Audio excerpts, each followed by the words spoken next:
All right. Good morning, everybody. I hope you're doing well. So first and foremost, to kick this off, thanks for joining us. I hope you and your families are safe and well. I know there's a lot of crazy things going on in the world, and this is really meant to be an informational session to help you guys out once things return back to normal, and just kind of polish up your skills on ceiling fans. So hopefully it's helpful to you. We're going to post these videos to our YouTube page, but of course, if you want the copies of the presentation as well, just shoot us an email. My email will be at the end. And then Karen can, Karen can throw on the chat there our email addresses as well. So any questions, just type them into the chat. We'll take care of those at the end, and hope you guys enjoy. All right, so this is going to be presented by Minka Aire, ceiling fan basics. So this is kind of intro to ceiling fans here, terminology, how to size fans, etc.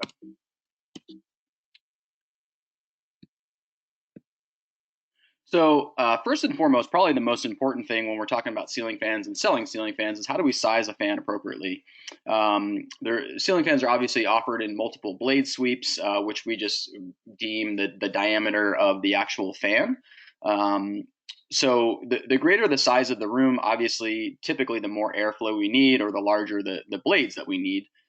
That's not always the case. We have some fans that are smaller that are still going to move a lot more air. But this chart right here, which you can find in the new Minka Aire catalog, is just a really helpful kind of go-to chart for you to figure out what's the appropriate blade sweep that you actually need. So again here, standard size bedroom, 10 by 10 foot bedroom, 100 square feet, up to maybe like a 10 by 15 foot bedroom, roughly a 52 to 54 inch fan. This is a general rule of thumb, kind of a good starting point. If you have a smaller bedroom or a smaller space, you may be looking around a 44-inch fan, and then, hey, if you've got a really small bathroom, 26 to 42 inch. Our larger fans, one of our biggest growing categories right now is a larger ceiling fan, 65 to 72 inches. Definitely a growing category for ceiling fans. So anything over 12 feet by 15 feet, or like a great room, we recommend going a little bit larger. So again, kind of going to depend on the customer's preference and what they have in there currently, but just a jumping off point for you guys to start as salespeople. So next here, I'm going to talk real quick about DC versus AC motors. So a lot of you guys, if you're from a plumbing and supply house, you're familiar with DC motors versus AC motors. AC is alternating current, DC is direct current. But what do you guys really need to know from that? So really the big takeaway from this is DC motors are generally, actually they are always more energy efficient than AC motors. I kind of liken it to LED versus incandescent. LED is a newer technology, just as DC motors are. They're also a lot more energy efficient than AC motors. That's not to say AC motors are bad or underperform, but they just use a little bit more energy to push the same amount of air for the most part. Minka Aire offers both types of motors. You can find what type of motor that fan is by looking at the specification sheet, or if you're using the catalog, it'll note in there, pretty apparently whether it's a DC or AC motor. So the other big thing here is generally DC motors are going to be more contemporary in design. And the reason for that is DC motors are a lot smaller than AC motors. So you're able to do a lot more with the design of the fan because you have a smaller motor. If you look at, for example, like our simple fan, it's a very, very small motor housing. And so the reason we're able to get that fan so small and so sleek and contemporary is because it uses such a small motor. You can never do that with an AC motor because it's much larger. Specifically for Minka Aire, our DC motors, if you look at the fan speed controls, they're going to have 6 speed options as opposed to an AC motor, which will have only 3 speed options. But again, I think DC motors are just a newer technology. Kind of like LED, they open up the world of design and the aesthetic to a little bit to a wider variety of designs. But certainly nothing wrong with AC motors. I get the question a lot: are DC and AC motors different as far as the amount of noise they make?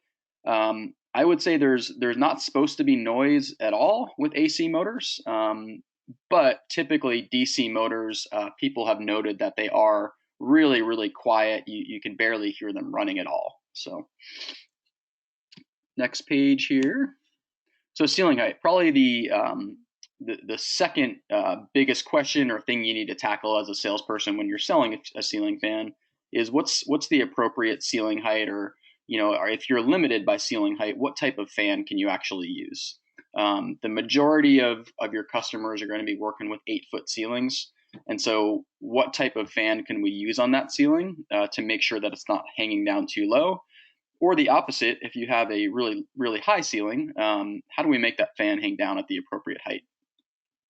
So first and foremost, the blades, or even the any point of the fan really should never be below 7 feet above the floor, and part of that is because of your doorways are going to be 7 feet tall, and also just for safety, so you don't hit your head.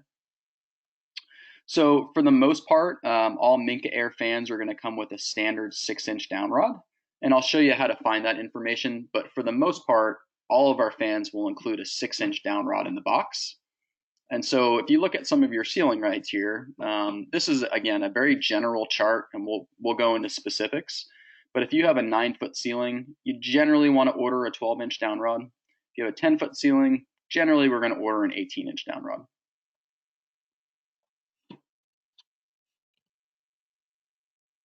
So probably the biggest question, the most important one you're going to be asked from your customers, how do I know how low the ceiling fan will hang down? So if we just think about, hey, we're talking about we're working with our customer, we're looking at the simple fan or the timber fan. How do I know how low that will hang down and what the appropriate down rod to use is? So I think in this specific example, we are looking at, let's see here, I'm not exactly sure which, it's 745. Okay, so this is the Sabo fan. So this is the F745 fan. It's called our Sabo. So if we're working with a customer, let's say they have an 8-foot ceiling. So we want to look at dimension A. And so this is, if we are browsing online, we could go to minkagroup.net. We would search the fan model number. In this case, it would be F745. We'd go to that product page and we click on product specifications. So this is a portion of the specification sheet. So if you're browsing online, this is kind of what you'd be looking for and the steps you take. We'd go to dimension A, which is the ceiling to the lowest point of the fan. And that dimension A is measured with a 6-inch down rod. So this is telling us it's 12 inches off the ceiling. So if we have an 8-foot ceiling, that's no problem. It would come down right at about 7 feet, so we'd be perfect. Now, if you did want to use a smaller down rod, you could. This down rod 1 dimension here is just telling us that it includes a 6-inch down rod, but we can certainly order a 3.5-inch down rod, which is the smallest that we have, in which case that dimension would go to about 9.5 or 9 inches off the ceiling. So dimension A is going to show you the point from the ceiling to the lowest point of the fan, that's 12 inches. And then down rod 1 is the down rod that's included with the fan. So like I said, most of the fans include a 6-inch down rod, but for some of our larger fans, we're actually including a 10-inch down rod. So just make sure you check that out before you finalize the sale.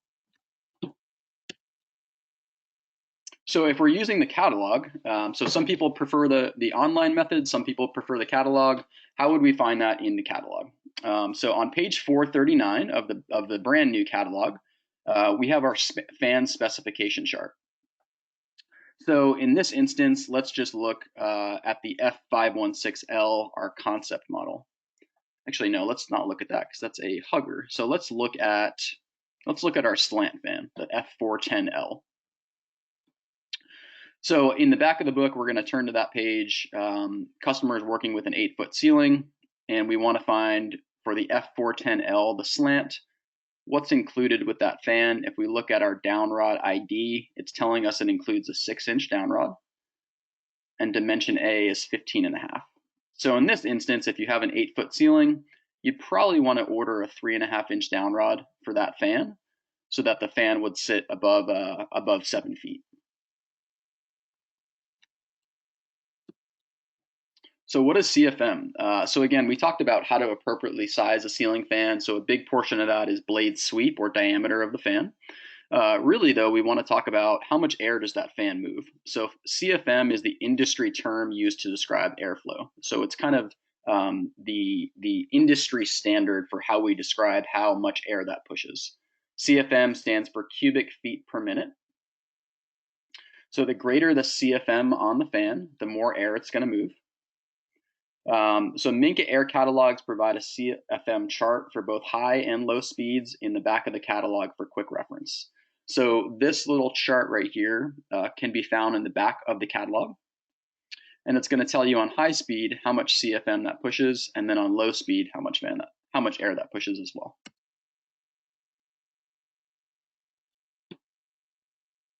So on average, you're going to need about 1 CFM per square foot of floor space.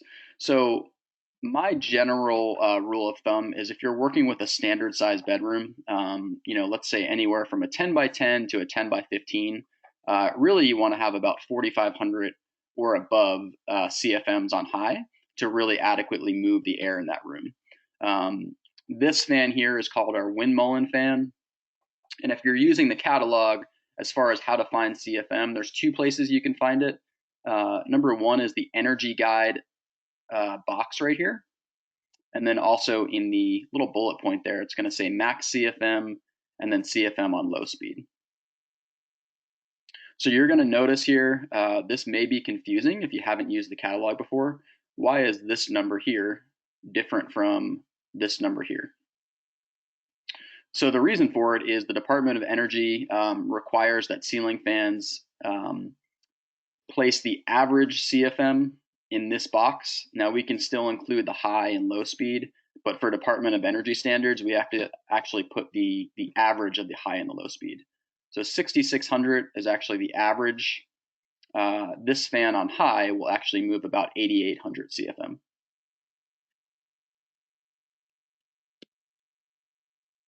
So where else can you find the CFM? Again, if you're working online versus the catalog, you could go to our minkagroup.net website, type in the product number, go to the product page, and you will click on the specification sheet, and it's going to pull up a PDF for you.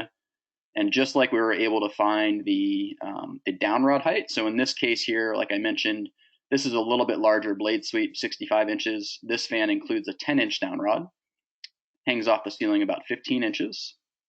And then below here, we can see our CFMs on both low and high.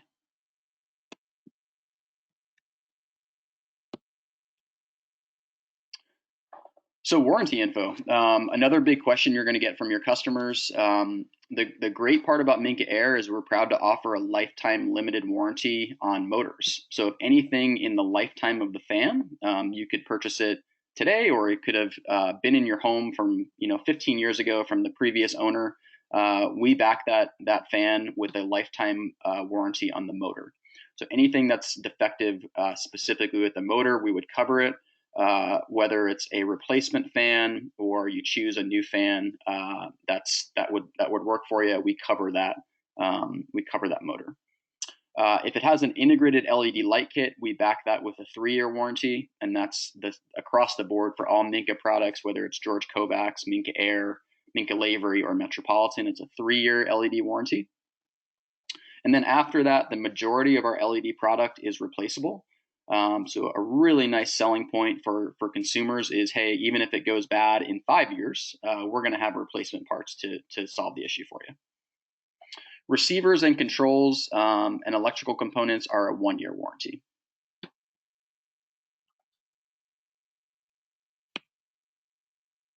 So what type of controls can I use? So kind of as you finish up the sales process, they're going to ask you about, hey, I want to use a wall control, or I want to use a remote control, or I want to use both. So most Minka fans come with either a wall control or a handheld remote control. That's not always the case, but that's the majority of our ceiling fans will come with that. So if you are using our catalog, you're going to see here in the back of the catalog, there's a chart which basically tells you what's included with that fan and then what's compatible with that fan. So if you're selling an Artemis ceiling fan, the F803, the WCS212 is included. That's a wall control. If you wanted to do a remote control instead, you could certainly do that. You just have to purchase an RCS212 in addition. And that'll also be noted on the specification sheet. So again, we would just go to that product specification page, click on the spec sheet, and it tells us, yes, it works with a remote control. The included, for this fan specifically, the included remote control is the RCS213. And then if we wanted to add a wall control, it would be the WCS213.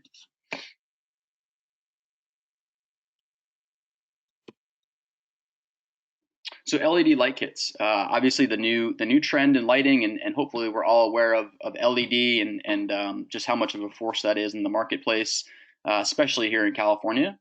Our LEDs have a life expectancy of 30,000 hours. It's the most energy efficient way to light your home.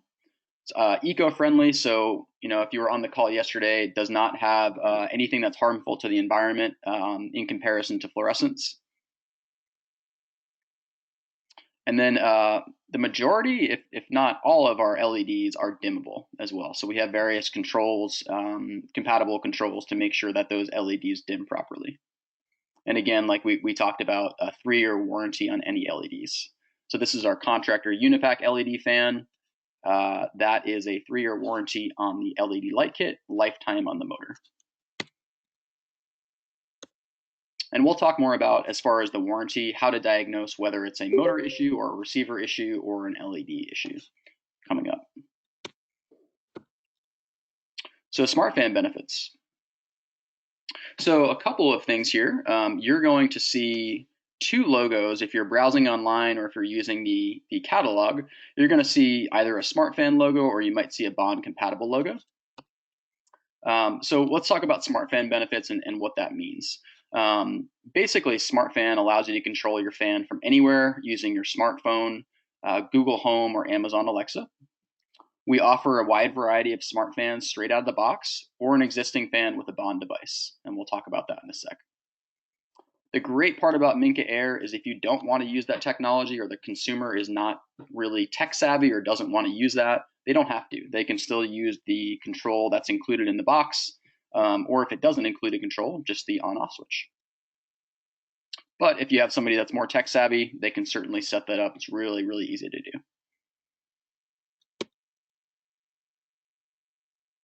So is my fan a smart fan, or can I make it one? So let's say you're working with a customer and they're curious. They think, hey, possibly down the line they'd like to make it a smart fan, or they'd like to hook it up to their Google Home or their Alexa. Do they have the ability to do that? So there's 2 logos here. You're going to see the smart fan logo and the bond compatible logo. So smart fans, in the last 2 years, we've introduced about 11 or 12 new smart fans. These are fans that out of the box are ready to connect to Wi-Fi and ready to connect to your devices. You don't need to purchase anything additionally. That technology is built into the receiver of that fan. So as you program it, you have the option afterwards to hook it up to Wi-Fi if you want to. Again, if you don't want to use that, you don't have to. The bond compatible logo here. So if you see this next to a fan, this basically means that it's compatible, or you can purchase a bond device in addition to the fan to hook that fan up to Wi-Fi.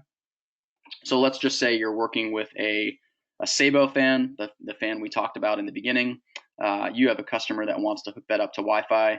They would purchase that fan, and then they would also purchase this bond device here, which is in our catalog. It's a BD1000. It's a $100 retail device. Plugs into any outlet in your home, and it allows you to connect that fan to Wi-Fi.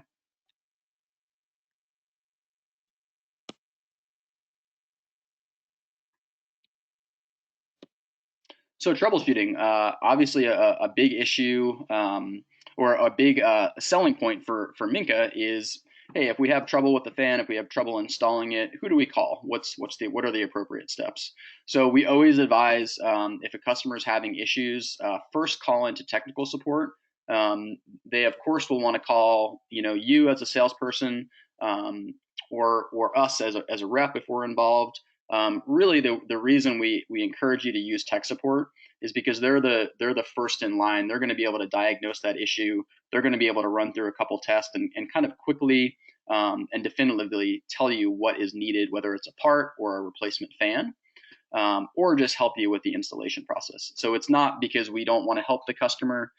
It's because they need to actually run through a couple tests or ask a couple questions that we might not be able to ask.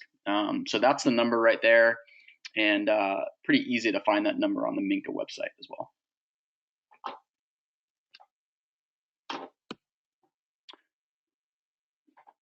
So common questions here. So we're just going to go through real quick, just some general questions or troubleshooting questions for ceiling fans. Again, we encourage you to use the technical support line. They're great. My time with Minka, I've found that their technical support line is one of the best in the industry, if not the best. They always are willing and able to send a replacement part, or if deemed necessary, replace that fan. So I'd encourage you to use that. So you guys can be a little bit more in tune with what's going on. Here are some common troubleshooting issues. So a fan not responding to the control. So number one, look for the indicator light on the remote or the control or the wall control. So if you don't see a light at the top of the remote control or wall control, it basically means that there's not power to that remote. So it either needs new batteries or it's connected improperly. So you should always see a green indicator light at the top of that when you press a button or press a command. And then next would just be try reprogramming the fan. So all of our fans, when you program them, essentially what you're going to do is you're going to hook the fan up. Once you cut power back to that fan, it goes into a program mode for 60 seconds, and then you have to press the stop button for about 6 seconds until it picks up that signal. If you're having trouble programming, just try redoing that process, and if that doesn't work, again, you'd want to call technical support. Light is not working on my fan. The light is working on my fan, but nothing else. So generally intermittent issues with a signal, if the fan is turning on at random points, or if the light's not working but the fan is working, generally will signal an issue with the receiver. Not always, but anytime I see an intermittent issue like that, it's usually some type of a receiver issue. My fan is making noise. What do I do? So generally allow a 24-hour break-in period for the fan. If the issue persists, make sure all the screws and components are tight. Make sure it was installed properly. And if noise persists, you want to call technical support. A noise can actually be, it can be a motor issue, but it can also be a receiver or electrical issue. So just because it's making a noise doesn't necessarily mean it's a motor issue, and technical support will be able to help you out with that. My fan is wobbling. Is that okay? So there's a certain amount of what we call a healthy wobble, as a fan is a moving product. So generally, I even have fans in my home that are going to move a tiny bit. And it's because we want those fans to move, because we don't want to place stress fractures on either the down rod or the bracket. So if we had absolutely no wiggle at all or no wobble, there's a potential for a stress fracture on the down rod or on the body of the fan, which would obviously be very bad. So there is a healthy amount of wobble. If it seems excessive or it's over 3/4 of an inch side to side, you want to call technical support. There's some tests they can run through. There's blade balancing kits, things like that. So that's the end of our slideshow. Does anybody have any quick questions, whether it's through the chat or oops, where am I at here? I got a quick question. AC versus DC motors, life expectancy. Sure. So I would say for AC and DC motors, they're both really reliable technologies. There's not a longer life expectancy for one versus the other. The really nice thing is, again, if you compare it to incandescent versus LED, they're very different, but DC is a newer technology, LED is a newer technology. The lifetime for LED is a lot longer than incandescent, so that's really the big difference. AC motors and DC motors, I don't know of a longer life expectancy for one versus the other. Mechanical parts like that are usually very robust, and that's honestly why we back them up with a lifetime warranty. Good question. Patrick, question. Sure. I understand that there's some installation differences between the AC and the DC. Can you highlight that, at least from a sales perspective? Yeah, of course. From a functional standpoint, there's really not a difference between installing an AC motor fan versus a DC motor fan. So the real difference is going to be if the fan has a receiver. So whether it's an AC motor or DC motor, if there's a receiver in that fan, the location of that receiver is usually dictated by whether it's AC or DC. So many of our DC motor fans, the receiver is actually found on the fan body, which is, can you guys see my cursor on the screen here? Yeah. Okay, so this is the fan body right here. Most of the DC receivers are located in the fan body. That's not always the case, but for the most part. If this is an AC motor fan, usually the receiver is located in the canopy. But from an installation standpoint, you're still just connecting basically 2 or 3 wires to the wires in your home, and then you program it the same way. So whether it's AC or DC, you're still just pressing down the stop button for 6 seconds, letting it pick up that signal. And DC motors, typically you want to let them run and kind of do some diagnostics for a little bit longer. But the installation process, as far as what you need to tell a contractor or consumer, there's nothing really different about it. The programming is the same. There's no additional wires, anything like that. Okay, I think what the reference had been to before is this diagnostics. If they don't wait for the diagnostics to run, they can really cause some problems. Sure, yeah, that's a good point. So DC motor fans, they do have there is like a more of a diagnostic period. So when you program that fan, typically if the fan has a light, it's going to blink twice, whether it's AC or DC. DC motors, you want to let that fan run for a couple minutes and basically until it stops moving, because DC motors need to essentially calibrate. And so sometimes people get confused. If they program the fan, then it starts running and it's not responding. It's basically going through a diagnostic process, whereas AC motor fans don't do that. So good point. Okay, one more question. Sure. I frequently run into customers with older homes that want, even though they have an 8-foot ceiling and I get a 6-inch down rod or 3.5-inch down rod, they still want a low ceiling adapter. Does that affect the airflow or the CFM? That's a really good question. So the answer to that is yes. The closer you get to the ceiling, generally the less efficient that fan is going to be. We include 6-inch down rods with our fans because essentially that's a good distance from the ceiling to still have good CFMs. If you're using a 3-inch down rod or a low ceiling adapter, the CFMs on high is going to go down. I would say it's going to go down as much as 20%, but there's no way of really testing that and knowing for sure. So yes, the closer you get to the ceiling, basically the less space there is to move that air. So your CFMs are going to go down. Okay, thank you. That's it. Cool. Thanks for the questions. Appreciate it. Anybody else? Well, with that, I'd like to say thank you. I hope you guys found some useful information here. And again, thanks for being on the call. Stay well. I hope you and your families are doing well, and look forward to seeing you in person soon. Thanks, Patrick. Take care, guys.